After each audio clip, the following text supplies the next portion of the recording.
कार्तिक स्नान की सभी कहानियां सुनेंगे, तो इन कहानियों को आप अंत तक प्रेम पूर्वक सुनिएगा।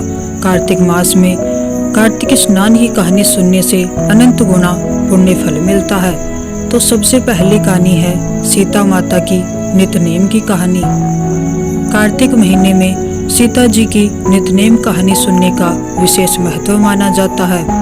ये कहानी माता सीता कहती थी और भगवान श्री राम इसे सुनते थे। एक दिन भगवान राम को किसी काम से जाना पड़ा, तब माता सीता श्री राम से कहने लगी कि मेरा तो 12 वर्ष का नितनेम है, अब आप बाहर जाएंगे तो मैं अपनी कहानी किसे सुनाऊंगी। तब भगवान राम ने कहा कि तुम कुएं की पाल पर जाकर बैठ जाना और वहां जो औरतें पानी भरने आएंगी उन्हें ये कहानी सुनाना। राम आए, लक्ष्मण आए, देश के पुजारी आए, नितनेम का नेम लाए। आओ राम, बैठो राम, माखन मिश्री खाओ राम, दूध बतासा पियो राम, सूत के पलका पोठो राम, साल दुसाला ओढ़ो राम, राम सांवरे सबके काम, खाली घर भंडार भरेंगे, सबका बेड़ा पार करेंगे, जय श्री राम, जय जय राम। ये कहानी सुनाती थी माता सीता श्री राम को। जब भगवान श्री राम को किसी काम से बाहर जाना पड़ा तो राम जी के कहे अनुसार माता सीता अपनी कहानी सुनाने के लिए कुएं की पाल पर जाकर बैठ गई। तभी वहां पर एक स्त्री आई। उसने रेशम की जरी की साड़ी पहनी हुई थी और उसके हाथ में सोने का घड़ा था। सीता माता उससे कहती है कि बहन, मेरा 12 वर्ष का नितनेम सुन लो।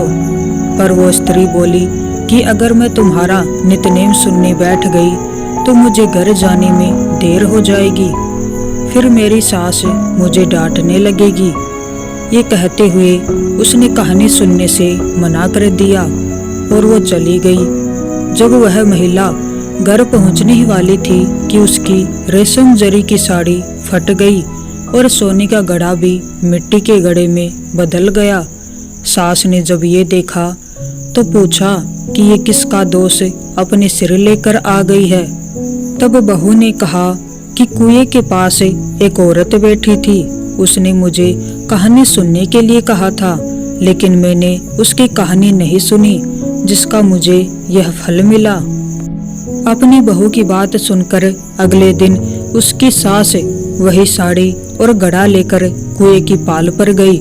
सास को वहीं माता सीता बैठी मिली। तब माता सीता ने कहा कि बहन, मेरी कहानी सुन लो। सास बोली कि एक बार ही नहीं, मैं तो बार बार कहानी सुन लूंगी।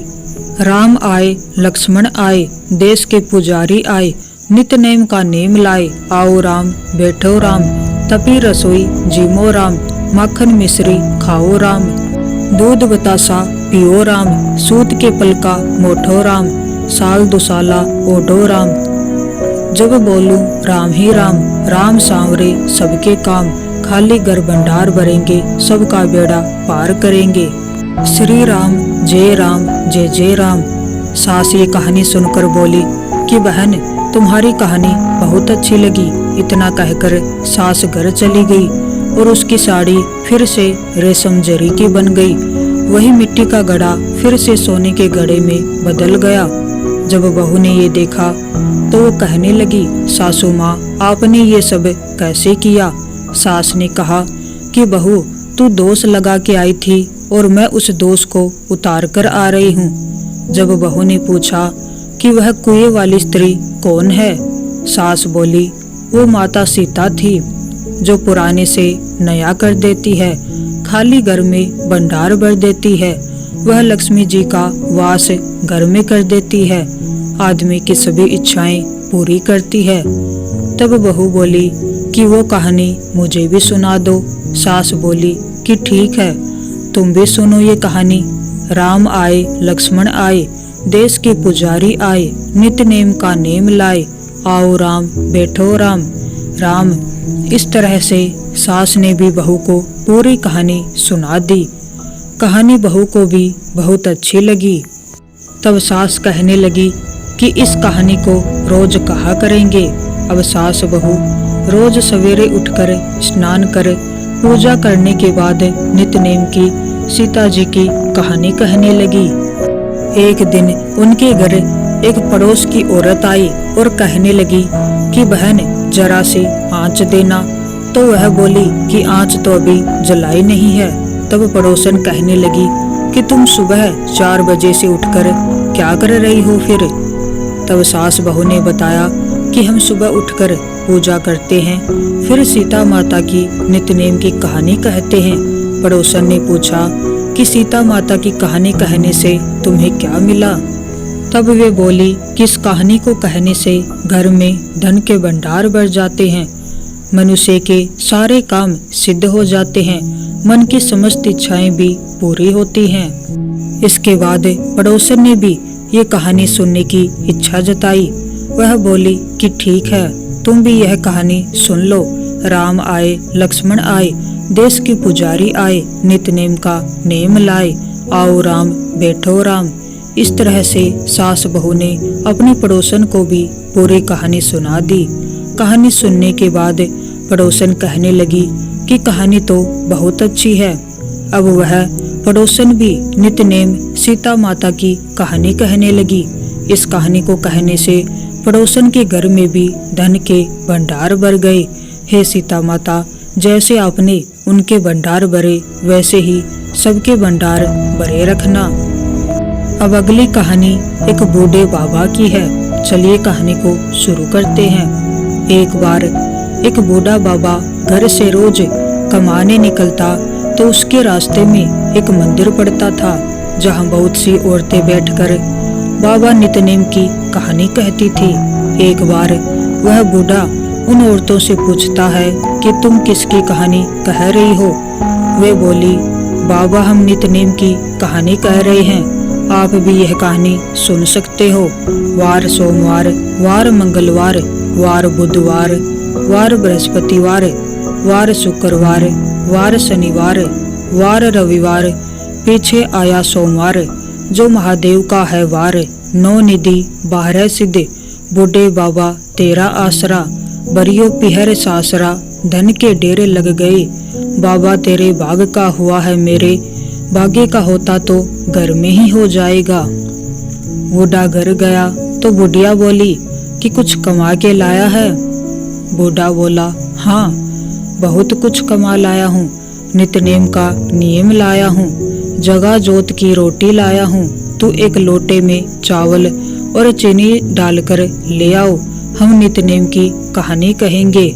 दोनों ने नित्यनेम की कहानी कही। वार सोमवार, वार मंगलवार, वार बुधवार, वार बृहस्पतिवार, वार शुक्रवार, वार शनिवार, वार रविवार, पीछे आया सोमवार, जो महादेव का वार है। 9 निधि 12 सिद्ध, बूढ़े बाबा तेरा आसरा, बरियो पिहर सासरा। अब बूढ़े के घर पर भी धन हो गया। बूढ़ा एक दिन बोला कि हमारे घर तो बहुत धन हो गया, जाओ बेटी का भी पता ले आओ। बूढ़ा बेटी के घर गया, उससे पूछा कि बेटी तू सुखी है या दुखी? बेटी बोली कि मैं तो बहुत दुखी हूँ, कुछ खाने को हो तो खा लेते हैं, नहीं तो मुंह पर हाथ फेर कर सो जाते हैं। बूढ़ा बोला कि कोई बात नहीं बेटी, सब ठीक हो जाएगा, तू नित्यनेम बाबा का नियम ले ले, लोटा भरकर उसमें चीनी और चावल के दाने डालकर ले आ। बेटी ने ऐसा ही किया और कहानी कही। वार सोमवार, वार मंगलवार, वार बुधवार, वार बृहस्पतिवार, वार शुक्रवार, वार शनिवार, वार रविवार, पीछे आया सोमवार, जो महादेव का वार है। 9 निधि 12 सिद्धि, बूढ़े बाबा तेरा आसरा, बरियो पिहर सासरा। कहानी कहते ही बेटी के घर में भी धन का ढेर लग गया, जिसे देखे देवरानी जेठानी भागी भागी आई और कहने लगी कि तेरा बाप आया था, क्या दे गया?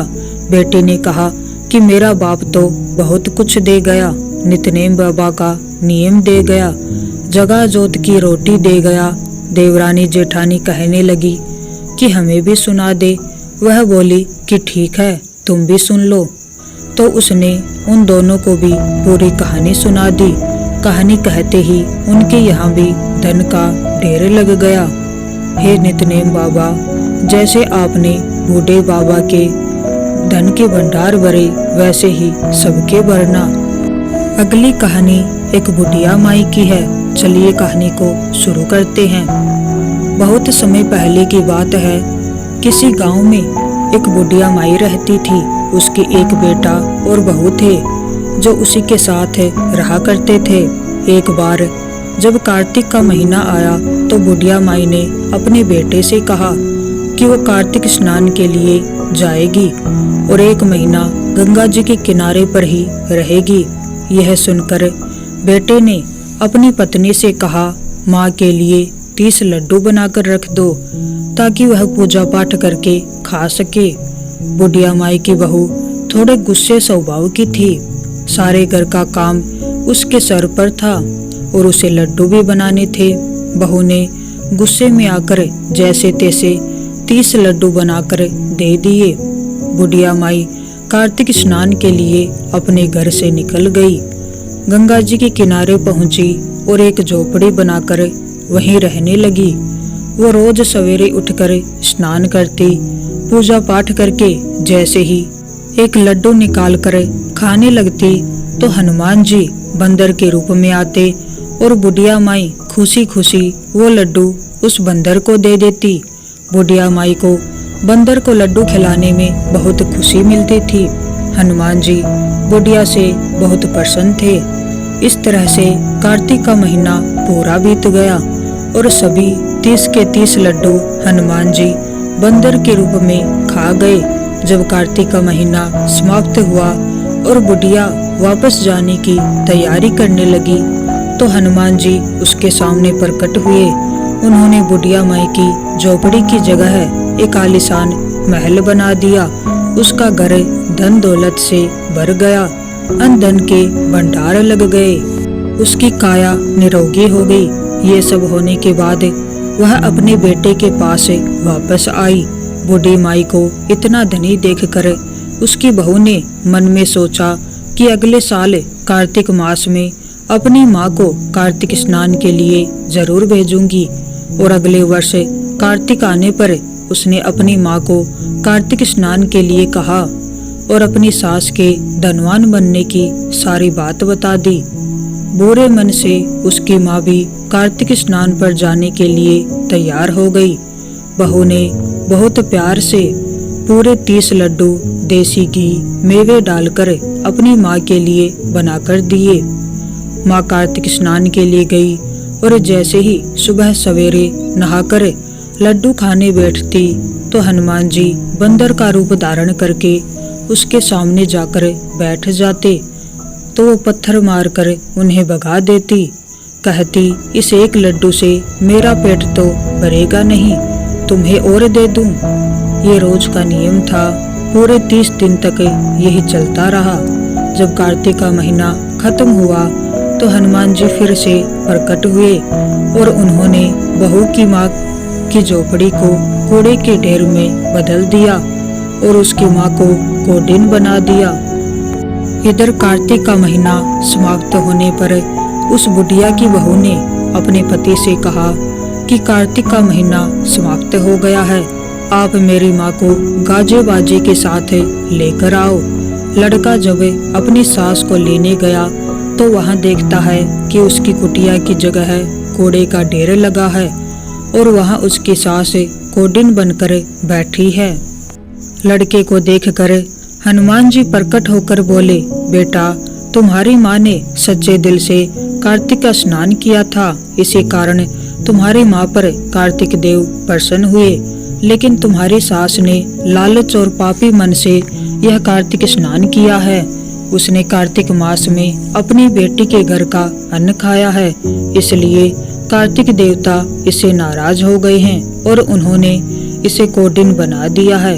हे कार्तिक महाराज, जैसी कृपा आपने बूढ़ी माई पर करी वैसे ही कृपा सभी पर करना, सबके धन के भंडार भरना। अब अगली कहानी एक बूढ़े बाबा और उसकी 2 बहुओं की है। चलिए कहानी को शुरू करते हैं। एक समय की बात है, एक बूढ़े बाबा थे। उन बूढ़े बाबा की 2 बहुएं थी। ससुर जी का काम दोनों बहुएं किया करती थी। एक बार जब कार्तिक मास आया तो ससुर जी कहने लगे, बहू मैं कार्तिक नहाना चाहता हूँ। तो बड़ी बहू ने सुनते ही मना कर दिया और बोली, मुझसे आपके कार्तिक स्नान का काम नहीं होगा, आप छोटी बहू से कह दीजिए। इसके बाद ससुर जी छोटी बहू के पास गए और कहने लगे, बहू मैं कार्तिक नहाना चाहता हूँ। छोटी बहू सीधी सादी थी। उसने कहा, पिताजी आप बताइए मुझे क्या करना होगा। इसके बाद ससुर जी कहने लगे कि ज्यादा कुछ नहीं करना, बस बेटा रोज मेरे नहाने के लिए पानी भर देना, मेरी धोती धोकर सुखा देना और दोपहर का खाना बना देना। अब छोटी बहू रोज सुबह 4 बजे उठकर कुएं से पानी भरकर ला देती, जिससे ससुर जी स्नान कर लेते थे। उनकी धोती धोकर सुखा देती और दोपहर में ससुर जी को गरम गरम रोटी बनाकर खिला देती।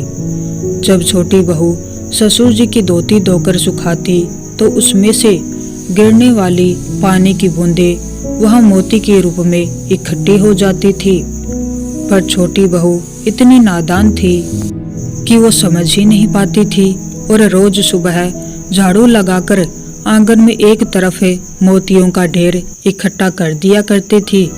और इसी तरह एक माह निकल गया और कार्तिक मास समाप्त होने को आया तो ससुर जी ने कहा, मैं कार्तिक समाप्त होने से पहले 2-4 ब्राह्मणों को भोजन कराना चाहता हूँ। छोटी बहू बोली, पिताजी मैं खाना बना देती हूँ और फिर आपको खेत से बुला लूंगी।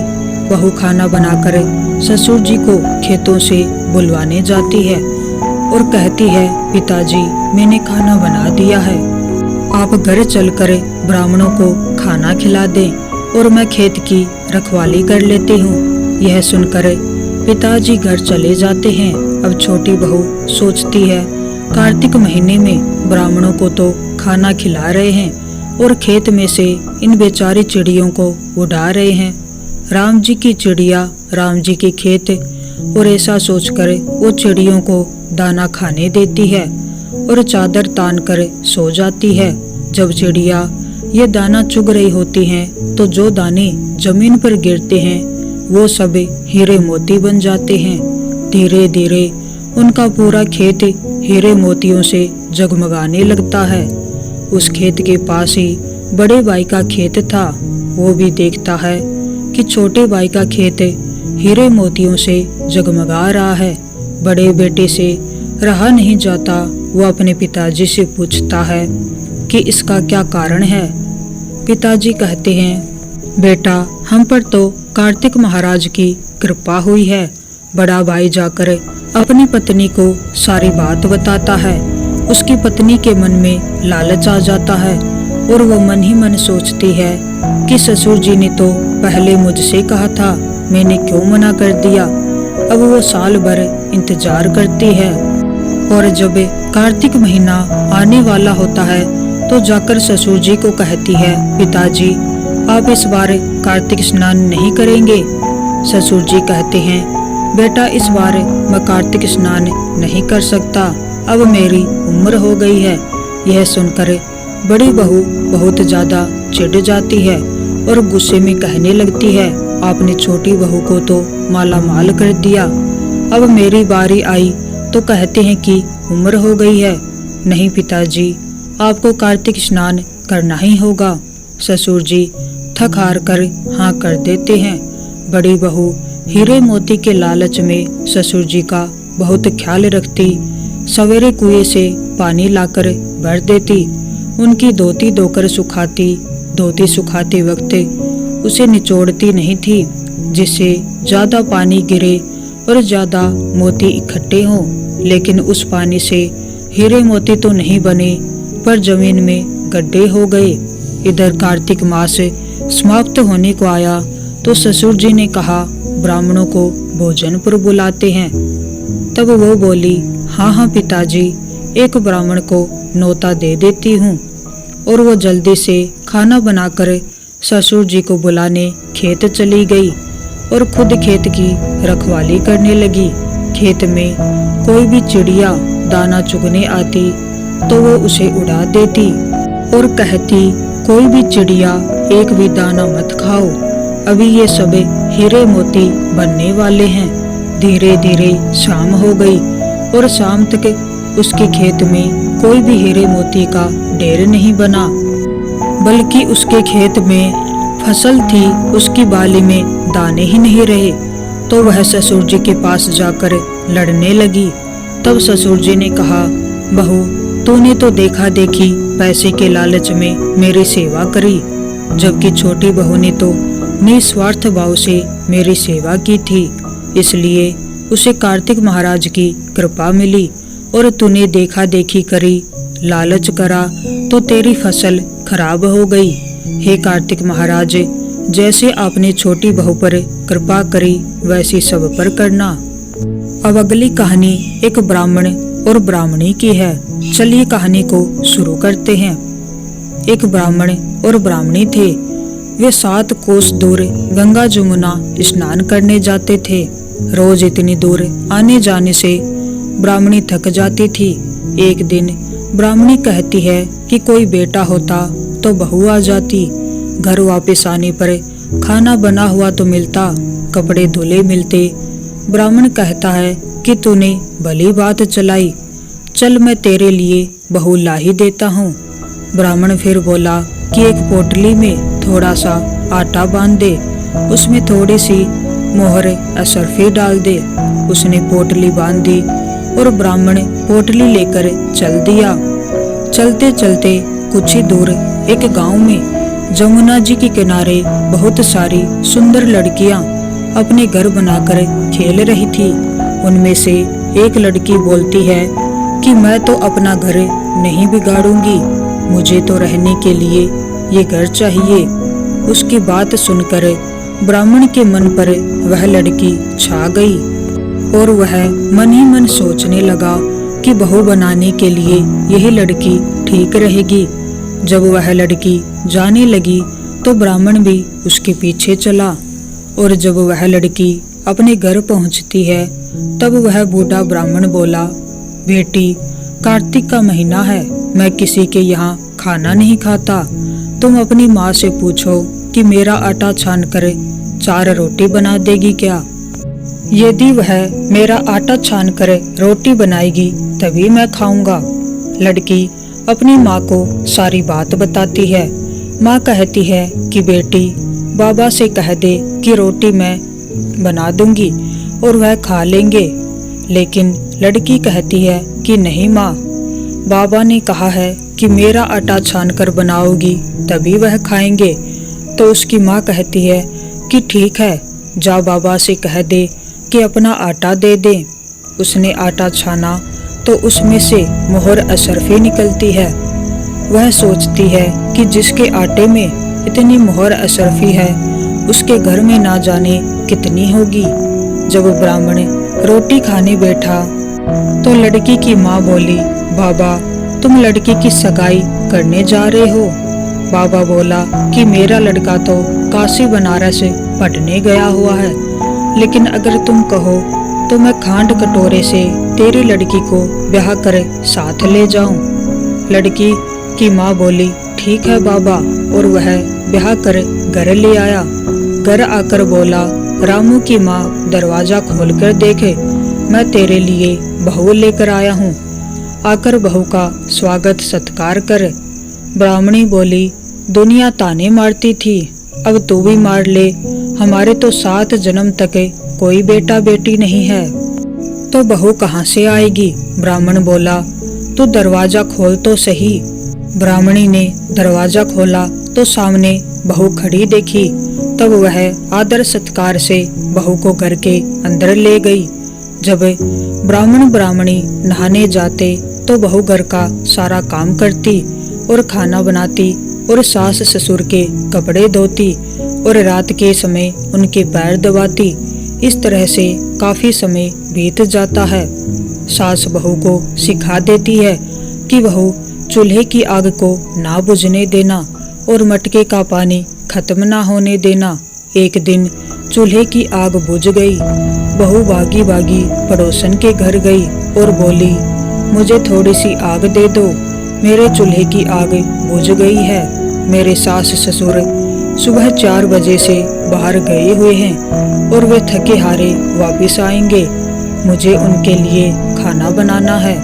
पड़ोसन कहती है, अरे तू तो बावली है, तुझे तो ये दोनों मिलकर पागल बना रहे हैं। इनका न कोई बेटा है और न ही कोई बेटी है। बहू बोली, ना ना, आप ऐसे मत बोलो, क्योंकि इनका बेटा काशी बनारस पढ़ने गया है।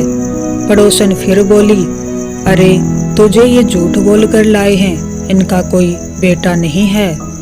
अब बहू पड़ोसन की बातों में आ गई और कहने लगी कि अब आप ही बताओ मैं क्या करूं। पड़ोसन कहने लगी, करना क्या है, जब सास ससुर आए तब जली फूकी रोटी बना देना, अलूनी पलूनी दाल बना देना, खीर की कड़छी दाल में और दाल की कड़छी खीर में डाल देना। बहू पड़ोसन की सारी सीख लेकर अपने घर आ गई और जैसा पड़ोसन ने बताया वैसा ही उसने किया।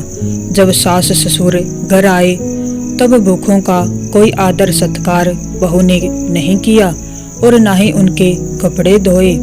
जब सास ससुर को खाना दिया तो सास बोली, बहू ये जली फूकी रोटी क्यों है और दाल भी अलूनी है। बहू पलट कर जवाब देती है कि आज यही खाओ सासू जी, अगर एक दिन ऐसा खाना खा भी लिया तो तुम्हारा कुछ बिगड़ नहीं जाएगा, मुझे तो जीवन भर ही अनूठी रहना है। बहू की बातें सुनकर सास बोली कि आज तो बहू ने अच्छी सीख नहीं सीखी है। अब बहू फिर से पड़ोसन के घर भागती है और कहती है कि अब आगे बताओ कि मुझे क्या करना है। पड़ोसन बोली कि अब तुम 7 कोठों की चाबी मांग लेना। अगले दिन जब सास जाने लगी तो बहू अड़ गई कि मुझे तो 7 कोठों की चाबी चाहिए। तो ससुर कहने लगे कि चाबी दे दो, आज नहीं तो कल इसे ही देनी है, हम आज हैं कल नहीं, इसलिए चाबी दे दो। सास ससुर के जाने के बाद बहू ने कोठे खोलकर देखे तो किसी में अन्न भरा है, किसी में धन भरा है, किसी में बर्तन भरे हैं, सभी में अटूट भंडार भरे पड़े हैं। जब बहू ने 7वां कोठा खोला तो उसमें महादेव जी, पार्वती जी, गणेश लक्ष्मी जी, पीपल पथवारी, कार्तिक के ठाकुर, राय दामोदर, तुलसा जी का बिड़वा, गंगा जमुना बह रही हैं। 33 करोड़ देवी देवता भी विराजमान हैं और वहीं एक लड़का चंदन की चौकी पर बैठा माला जप रहा है। सब देखे बहू लड़के से कहती है, तू कौन है? लड़का कहता है कि मैं तेरा पति हूँ, दरवाजा बंद कर दे, जब मेरे माँ बाप आएंगे तब खोलना। सारा नजारा देखकर बहू बहुत खुश हुई और नाचती फिरने लगी। 16 श्रृंगार कर सुंदर वस्त्र पहन ओढ़ कर सास ससुर का इंतजार करने लगी। उनके लिए 36 प्रकार के पकवान बनाकर रखे। सास ससुर जब वापस आए तब उसने उनका बहुत आदर सत्कार किया, उनके कपड़े धोए, उनके पैर दबाए। बहू सास के पैर दबाते कहने लगी कि माँ जी, आप इतनी दूर 12 कोस यात्रा करके गंगा जमुना का स्नान करने जाती हो, थक जाती हो, तो तुम घर में स्नान क्यों नहीं करती हो? बहू की बात सुनकर सास कहने लगी कि भला गंगा जमुना भी घर में बहा करती है क्या? बहू बोली, हाँ माँ जी, बहती है, चलो मैं आपको दिखाती हूँ। उसने 7वां कोठा खोलकर दिखाया तो उसमें गणेश लक्ष्मी, महादेव पार्वती, पीपल पथवारी माता लहरा रही हैं, तुलसा जी लहरा रही हैं, कार्तिकेय ठाकुर, राय दामोदर, गंगा जमुना बह रही है, 33 करोड़ देवी देवता विराजमान हैं और वहीं तिलक लगाए चंदन की चौकी पर एक लड़का माला जप रहा है। माँ ने कहा कि तू कौन है? लड़का बोला, माँ मैं तेरा बेटा हूँ। बुढ़िया फिर बोली, तू कहाँ से आया है? लड़के ने कहा कि मुझे कार्तिक देवता ने भेजा है। बुढ़िया कहती है कि बेटा ये दुनिया कैसे जानेगी, कैसे जानेगी, मेरा घर का धनी क्या जानेगी, देवरानी जेठानी क्या जानेगा मेरा अगड़ बगड़ पड़ोस कि तू मेरा ही बेटा है। बुढ़िया ने विद्वान पंडितों से सलाह ली तो वह कहने लगे कि इस पार बहू बेटा एक साथ खड़े हो जाएं और उस पार बुढ़िया खड़ी हो जाए। बहू ने चमड़े की अंगिया पहनी हो, छाती में से दूध की धार निकले, बेटे की दाढ़ी मूछ भीगे, पवन पानी से गठजोड़ा बंधे, तब जाने कि यह बुढ़िया का ही बेटा है। उसने ऐसा ही किया। चमड़े की अंगिया फट गई, छाती में से दूध की धार निकली, बेटे की दाढ़ी मूछ भीग गई, पवन पानी से बहू बेटे का गठजोड़ा बंध गया। ब्राह्मण ब्राह्मणी की खुशी का पार न रहा, वे बहुत खुश हुए।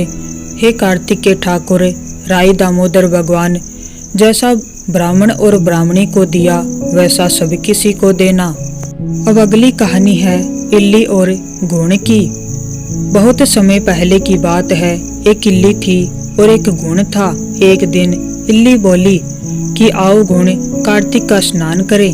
गुण बोला कि तू तो गोरी पड़ी है, तू ही नहा ले, मेरा तो मोठ बाजरा पड़ा है तो मैं नहीं नहाऊंगा।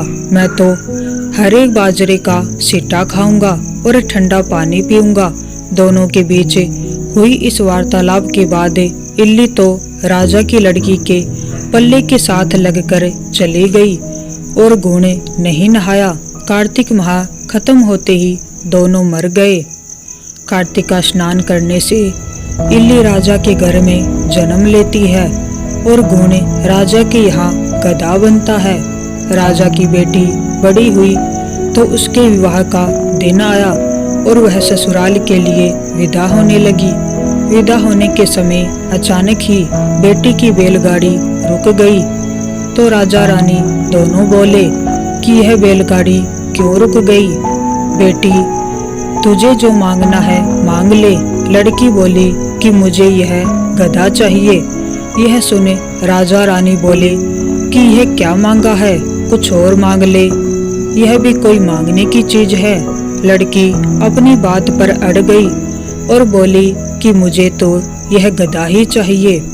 लड़की की बात सुन गधा फुदक फुदक कर भागने लगा और लड़की के साथ वह भी चला गया।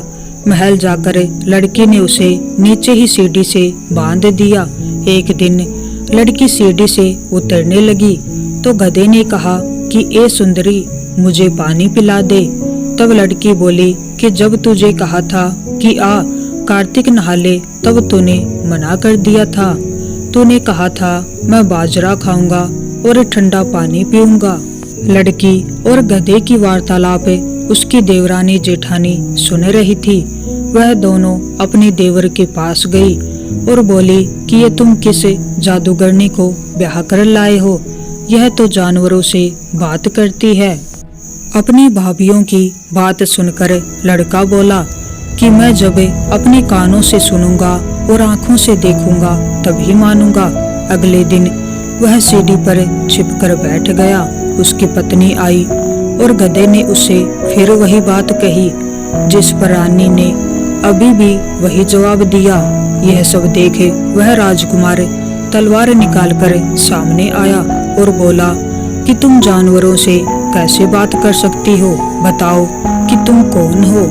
उसकी पत्नी ने उसे बहुत कहा कि औरत का भेद नहीं खोलना चाहिए, लेकिन वह अड़ा रहा कि नहीं, मैं तो सब जानकर ही रहूंगा। राजकुमार की जिद के आगे उसकी पत्नी हार गई और उसने पिछले जन्म की सारी बातें उसे बता दी कि वह इल्ली थी और यह गधा गुण था। इससे मैंने कार्तिक नहाने की बात कही, लेकिन इसने मना कर दिया, जिसके परिणाम स्वरूप यह इस जन्म में गधा बन गया और मैं राजा के पल्ले से लग कर नहाई तो मैं राजकुमारी के रूप में पैदा हुई। इसलिए मैं तो इसे पिछले जन्म की बात कर रही थी। सारी बात सुनकर राजकुमार बोला कि क्या कार्तिक स्नान का इतना पुण्य मिलता है? रानी ने कहा कि हाँ, बहुत पुण्य फल मिलता है। अपनी पत्नी की सारी बातें सुन राजकुमार ने कहा कि यदि कार्तिक स्नान का इतना महत्व है तब हम दोनों जोड़े से कार्तिक स्नान करेंगे और दान पुण्य भी करेंगे, ताकि आने वाले समय में हम सुखपूर्वक रह सकें। दोनों ने जब जोड़े से स्नान किया तो उनके पास काफी धन हुआ। इस कहानी के बाद सभी को कहना चाहिए कि हे कार्तिक महाराज, जैसा आपने पिल्ली को फल दिया वैसा सभी को देना। अब अगली कहानी एक जाट और जाटनी की है। चलिए कहानी को शुरू करते हैं। एक नगर में एक जाट और जाटनी रहते थे और वह बहुत गरीब थे। एक बार जाटनी जाट से कहने लगी कि मैं तुम्हें 4 रोटी बनाकर दूंगी, तुम नदी किनारे जाना, वहाँ राम लक्ष्मण आते हैं, वहाँ जाकर तुम ये पंक्तियाँ कहना।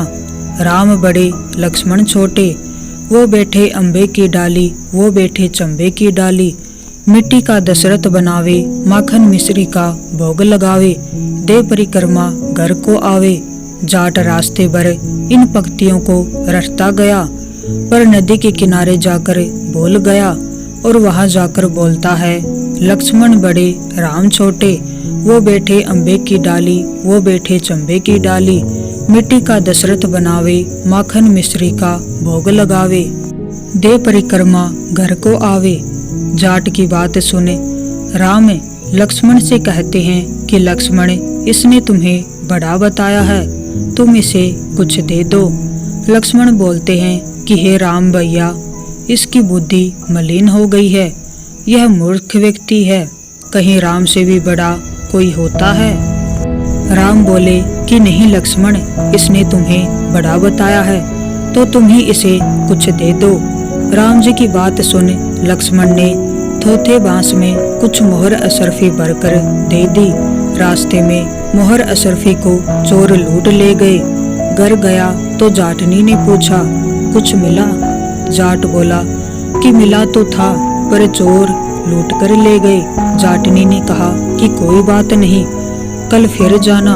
अगले दिन फिर से जाटनी ने 4 रोटी बनाकर जाट को दे दी और फिर से खाया। राम बड़े लक्ष्मण छोटे, वो बैठे अम्बे की डाली, वो बैठे चंबे की डाली, मिट्टी का दशरथ बनावे, माखन मिश्री का भोग लगावे, दे परिक्रमा घर को आवे। जाट फिर से रास्ते भर ये पंक्तियां याद करते हुए गया, लेकिन जैसे ही राम लक्ष्मण के सामने पहुंचा तो फिर से भूल गया और बोला, लक्ष्मण बड़े राम छोटे, वो बैठे अम्बे की डाली, वो बैठे चंबे की डाली, मिट्टी का दशरथ बनावे, माखन मिश्री का भोग लगावे, दे परिक्रमा घर को आवे। राम बोले, हे लक्ष्मण, ये व्यक्ति आज भी तुम्हें बड़ा बता रहा है, तुम ही इसे कुछ दे दो। लक्ष्मण फिर बोले, इसकी तो बुद्धि खराब हो गई है, मूर्ख मति वाला व्यक्ति है, कभी राम से भी बड़ा कोई हुआ है। राम फिर बोले कि लक्ष्मण, इसने तुम्हें ही बड़ा बताया है, इसलिए तुम ही कुछ दे दो। लक्ष्मण ने इस बार जाट को सोने की ईंट दे दी। रास्ते में फिर से चोरों ने उसे लूट लिया। घर गया तो जाटनी ने फिर पूछा कि कुछ मिला? जाट बोला कि मिला तो था, लेकिन रास्ते में चोरों ने लूट लिया। अब जाटनी बोली कि क्या कहा था तुमने? जाट बोला, लक्ष्मण बड़े राम छोटे, वो बैठे अम्बे की डाली, वो बैठे चंबे की डाली, मिट्टी का दशरथ बनावे, माखन मिश्री का भोग लगावे, दे परिक्रमा घर को आवे। यह सुनकर जाटनी बोली कि तुम तो बहुत ही भोले हो, कहीं राम से भी बड़ा कोई हुआ है। अब कल फिर जाना और अब ठीक ठीक बोलना। अगले दिन जाट फिर गया, उसने आज ठीक से पंक्तियां भी बोली। राम बड़े लक्ष्मण छोटे, वो बैठे अम्बे की डाली, वो बैठे चंबे की डाली, मिट्टी का दशरथ बनावे, माखन मिश्री का भोग लगावे, दे परिक्रमा घर को आवे। लक्ष्मण बोला, हे राम, आज इसको अकल आ गई है, आज इसे आप ही कुछ दे दो। राम मुस्कुराते हुए आए और बोले कि भाई, मेरे पास क्या है, यह जोड़ की मिट्टी है, ये ले जा। यह कहकर अपने हाथ से थोड़ी सी मिट्टी जाट को दे दी। जाट बड़बड़ करके जाने लगा कि जाटनी ने उल्टी सीख दी। रोज सोना चांदी मिलता था, आज मिट्टी की डली मिली है। मिट्टी लेकर वह घर की ओर चल दिया।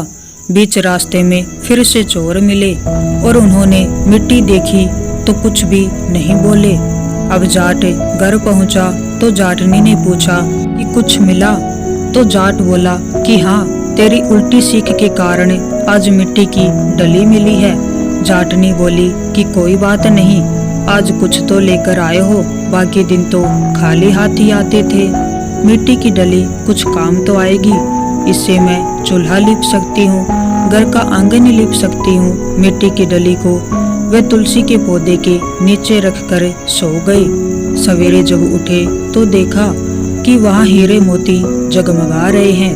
अब जाट समझा कि ये भगवान राम ही हैं, जिन्होंने मिट्टी को हाथ लगाया तो वह सोना बन गई।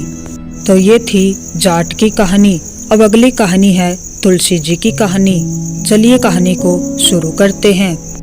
कार्तिक माह में सभी औरतें तुलसी जी को जल से सींचा करती थी। एक बुढ़िया भी थी जो कार्तिक माह में तुलसी को सींचने जाती थी, और जब वह जाती तो तुलसी माता से कहती कि हे तुलसी माता, सत की दाता, मैं तेरा बिरवा सींचती हूँ, मुझे बहू दे, पीले रंग की धोती दे, मीठा ग्रास दे, वैकुंठ में वास दे, अच्छी मौत दे, चंदन का काठ दे, अच्छा राज दे, खाने को दाल भात दे, और 11 के दिन कृष्ण का कंधा दे। बुढ़िया माँ की यह बातें सुनकर माता सूखने लगी। तुलसी माता को यूं सूखते देखे भगवान ने पूछा कि हे तुलसी, तुम दिन प्रतिदिन क्यों सूखती जा रही हो? तुलसी माता ने कहा कि बस मेरे मन की मत पूछो। भगवान ने कहा कि मैं नहीं पूछूंगा तो कौन पूछेगा? इस पर तुलसी माता कहती है कि एक बुढ़िया आती है और अपनी बात कहकर चली जाती है, मैं उसकी सभी बातें पूरी कर दूंगी, लेकिन कृष्ण का कंधा कहाँ से लाऊंगी? भगवान कृष्ण बोले कि वह मरेगी तो मैं अपने आप ही कंधा देने चला जाऊंगा। तुम बुढ़िया माई से यह बात कह देना। कुछ दिनों के बाद बुढ़िया माई की मृत्यु हो गई। बुढ़िया के मरने पर सारा गांव इकट्ठा हो गया और उसके अंतिम संस्कार की तैयारी करने लगे। जब उसे उठाने लगे तो वह बहुत भारी हो गई, जिससे उसकी अर्थी टस से मस नहीं हुई।